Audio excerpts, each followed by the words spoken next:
नमस्कार दोस्तों, RO filter support में आपका स्वागत है। बेसिकली दोस्तों, हम जब वाटर प्यूरिफायर परचेस करना चाहते हैं या तय करते हैं, उसी समय हम करते क्या है दोस्तों, हम उसी समय क्या करते हैं, मार्केट में जाते हैं। एक दुकान दूसरा दुकान, एक मॉल दूसरा मॉल तीसरा मॉल, चेक करते हैं, देखते हैं कौन सा वाटर प्यूरिफायर बेस्ट है, ऊपर से कौन सा दिखता है, कौन से वाटर प्यूरिफायर की कीमत कम है, या कौन से वाटर प्यूरिफायर की ब्रांड या ब्रांड वैल्यू कौन से वाटर प्यूरिफायर की ज़्यादा है। तो यही हम चेक करते हैं दोस्तों, और ये सब करके हम घर आते हैं। घर आने के बाद उसी ब्रांड को हम ऑनलाइन सर्च करते हैं कि प्राइस मैच हो रही है या नहीं हो रही है। मतलब बेसिकली हम जो वाटर प्यूरिफायर परचेस करते हैं, उसी समय हमारा जो कंफर्मेशन होता है परचेस करने का, ये प्राइस के ऊपर घूमता रहता है। मतलब कम प्राइस का लूँ या ज़्यादा प्राइस का लूँ, कम प्राइस का लूँ या ज़्यादा प्राइस का लूँ, या मीडियम प्राइस का लूँ।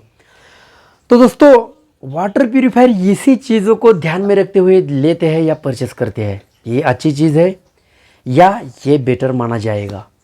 दोस्तों, मैं इसको सीधा सीधा खारिज करता हूँ। आप जब अपने घर के लिए अपने लिए वाटर प्यूरिफायर परचेस करते हैं, तो अपने घर का पानी सबसे पहले चेक कीजिए।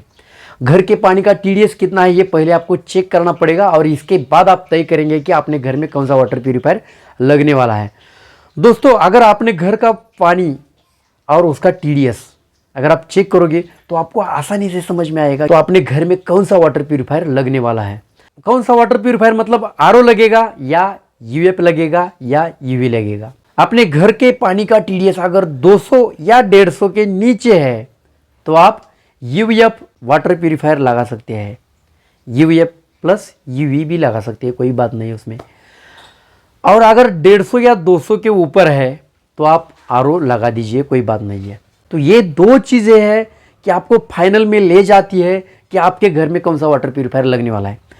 तो ये हो गया, आरओ लगेगा या यूएफ लगेगा, ये तय हो गया पहली बार। दूसरी स्टेप, आप कौन सी कंपनी का लेना चाहते हैं या लोकल का लेना चाहते हैं, तो ये तय कीजिए। अगर ब्रांडेड में लेना चाहते हैं तो कौन सा भी लीजिए, बेस्ट होगा आपके लिए। केंट लीजिए या ल्यूपियर लीजिए, एक्वागार्ड लीजिए, कौन सा भी लीजिए। अगर लोकल में लेना चाहते हैं तो आपको बारीकी से देखना पड़ेगा कि उसमें कौन सा सेडिमेंट फिल्टर यूज़ किया है, उसमें कौन सा प्री कार्बन फिल्टर यूज़ किया है, उसमें कौन से कंपनी का आरओ मेम्ब्रेन यूज़ किया है, उसमें कौन से कंपनी का यूएफ फिल्टर यूज़ किया है। तो ये बारीक बारीक चीज़ें हैं, थोड़ी थोड़ी चीज़ें हैं या छोटी छोटी चीज़ें हैं, तो इसको आपको देखना पड़ेगा। तो दोस्तों, ये हो गया आप वाटर प्यूरिफायर परचेस करने की पहले की चीज़ें।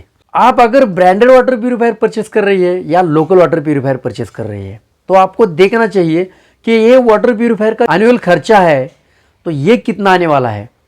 दोस्तों, अगर लोकल में आप परचेस करते हैं तो एनुअल खर्चा मतलब जो एक साल का खर्चा है उसका, तो ये कम से कम 3000 तो आएगा ही आएगा, कम से कम। अगर ब्रांडेड में आप परचेस करते हैं तो 5 से लेकर 6000 तक का खर्चा आ सकता है। तो दोस्तों, ये कम से कम की बात मैं कर रहा हूँ, और इतना खर्चा आपको करना ही पड़ेगा। तो ये चीज़ें ध्यान में रखकर आप अपना वाटर प्यूरिफायर परचेस कर सकते हैं। तो दोस्तों, आपको वाटर प्यूरिफायर परचेस करते वक्त कौन सी चीज़ें ध्यान में रखनी चाहिए, इसमें से कुछ चीज़ें आपको मैंने बताने की कोशिश की है। दोस्तों, ये वीडियो अगर आपको अच्छा लगा है तो लाइक कीजिए, नहीं तो सब्सक्राइब कर दीजिए। आज के लिए इतना ही, मिलते हैं वीडियो में, तब तक के लिए थैंक यू।